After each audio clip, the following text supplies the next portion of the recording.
Smart Philo, on reçoit Jean Maty en personne. Vous n'êtes pas derrière un écran aujourd'hui, Jean, vous êtes avec nous physiquement, philosophe, consultant associé chez Noetic Biz, et vous avez choisi de nous parler d'un sujet dont on pourrait penser qu'il est plutôt du registre de la psychologie, l'intelligence émotionnelle, justement. Qu'est-ce qu'en pensent les philosophes? Et on parle souvent de cette intelligence émotionnelle en entreprise. Pourquoi on en parle beaucoup d'ailleurs? Tout d'abord, merci de me recevoir à nouveau et physiquement. C'est une grande joie de vous voir. C'est un plaisir. Mais vous venez de Lyon, je précise. Je viens de Lyon. Donc voilà, vous faites un petit bout de chemin pour nous rejoindre. Exactement. Et je mets en application tout de suite ce que je vais vous dire, c'est-à-dire à savoir qu'il faut exprimer ses émotions. Alors pourquoi on parle des émotions en entreprise? Peut-être que parce que depuis les années 90 au moins, dans une grande ambiance de l'économie servicielle, du capitalisme cognitif, c'est-à-dire de l'immatérialisation progressive de notre société, ce qui compte, c'est bel et bien le réseau et les relations. C'est à peu près la même chose. Soit on prend les relations des relations et on parlera du réseau, soit on parle des relations interpersonnelles et on parlera donc des relations.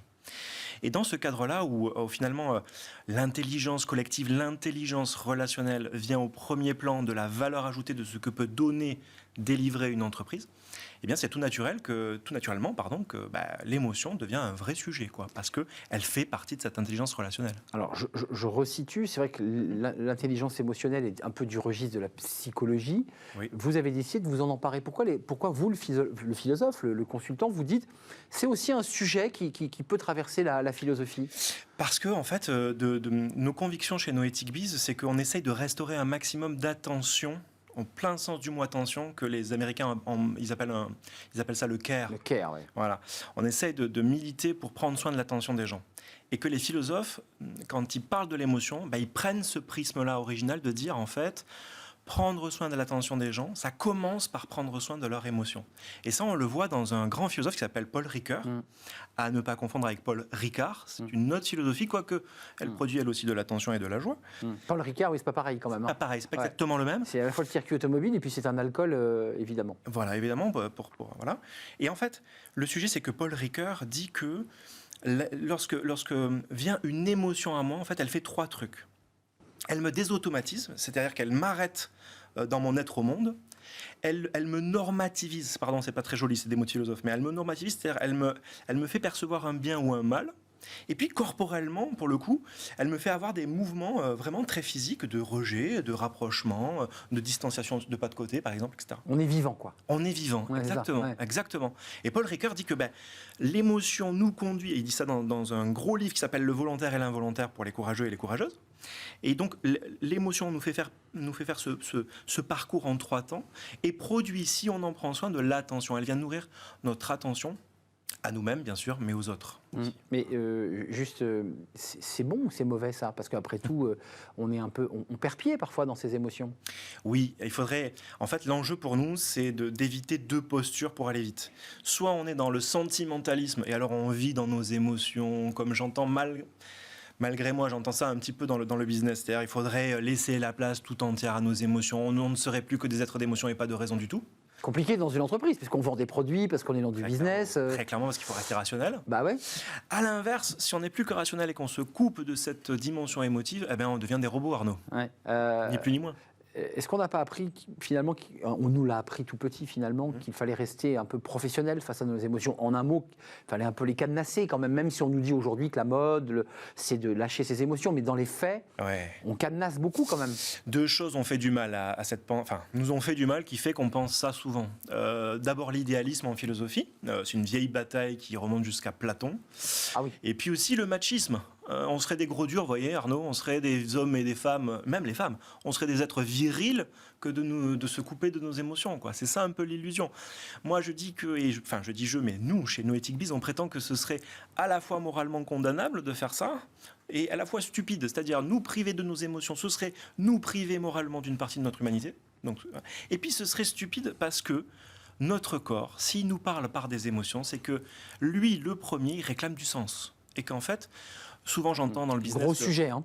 Gros sujet, parce en gros, dans le business, on nous dit il faut donner du sens, il faut redonner du sens aux collaborateurs. En fait, le sens, il émerge. Et il émerge d'abord et avant tout, très empiriquement, très concrètement, dans notre interaction, au moment où je ressens l'émotion qui qui me traversent. Est-ce qu'il faudrait non pas seulement gérer nos projets, mais gérer notre vie et jusqu'à nos émotions? Ça, c'est un vrai débat profond du philosophe. Oui, exactement. Parce que parfois, excusez-moi, l'émotion, elle nous percute.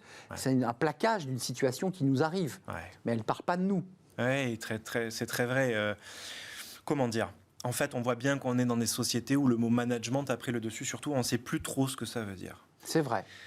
Grosso modo, si je suis caricatural, soit on part dans la financiarisation de la pensée économie, que j'appellerais économisme.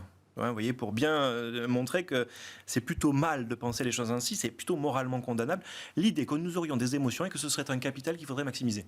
Pas trop de sens. Je vais voir Arnaud, je suis super heureux d'être à Smart Job, à Smart Philo bien sûr, et en fait, comment dire, il faudrait que je maximise ça. Ça voudrait dire quoi? Qu'il faudrait que je survendre ce moment-là, survendre la joie. C'est ça, bien sûr. Que je me prenne en photo, en selfie avec Arnaud en mode ouais, super, on est trop content. Ça arrive. Ça arrive, pas vous. Mais pas comme ça. Mais pas comme ça. Mais c'est ça, l'idée, c'est on en fait trop sur ce moment. Ben ouais, on serait vraiment, on tomberait dans le sentimentalisme. Mais donc ça génère un peu du vide, ce que vous décrivez. C'est faux, en fait. Oui, on retombe sur du non-sens alors que notre corps, il en réclame. Alors, le management, il vient bel et bien du mot économie, oikonomia en grec. Et oikonomia en grec, ça veut dire gérer la maison pour son bien commun. C'est vachement intéressant parce que l'économie, c'est comment je mets mon émotion au service du bien commun dans notre relation. C'est ça une pensée du management tout en étant dans la rationalité. Et oui, c'est ça le management des émotions et pas la maximisation des émotions qui n'aurait plus de sens. Est-ce qu'il y a des réponses à ces questions? Comment le philosophe prenne soin des émotions? Comment vous faites? Parce qu'encore une fois, je leur dis, ça paraît éloigné de votre cœur de métier. Et vous nous expliquez que non, pas du tout finalement.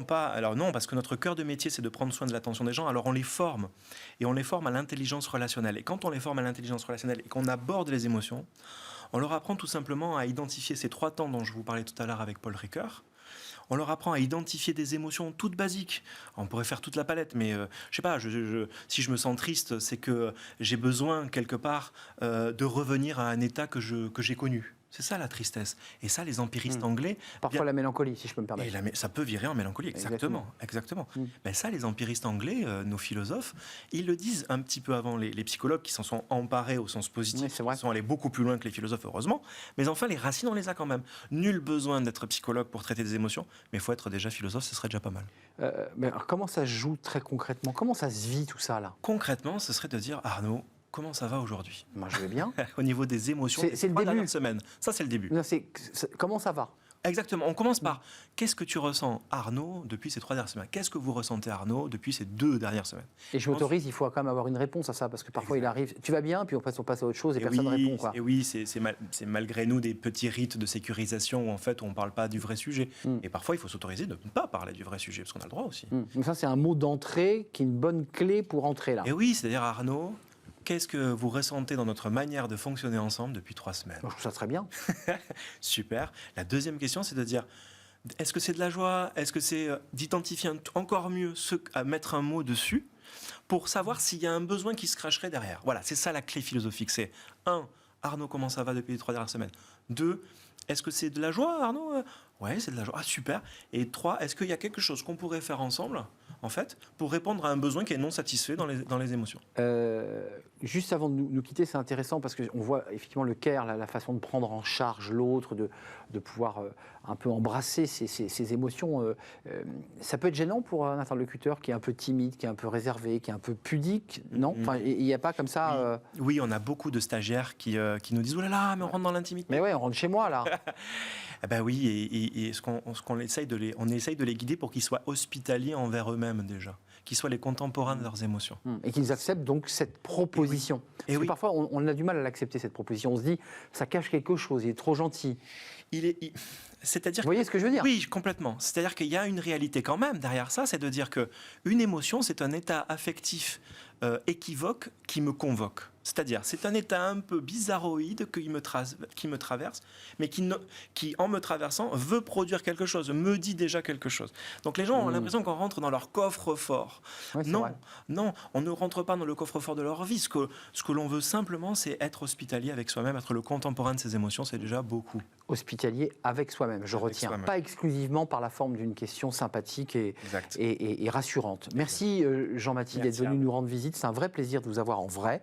Merci. philosophe, consultant associé chez Noetic Biz. C'est des formations et c'est du consulting autour de tous les sujets que vous évoquez très régulièrement sur ce plateau ou en visio. Et je le dis avec le sourire parce que c'est pas toujours facile de se libérer. On fait une courte pause et on va parler d'un sujet, tiens, vous l'avez évoqué finalement, la mixité, l'égalité homme-femme, les mythes, les barrières, les contraintes.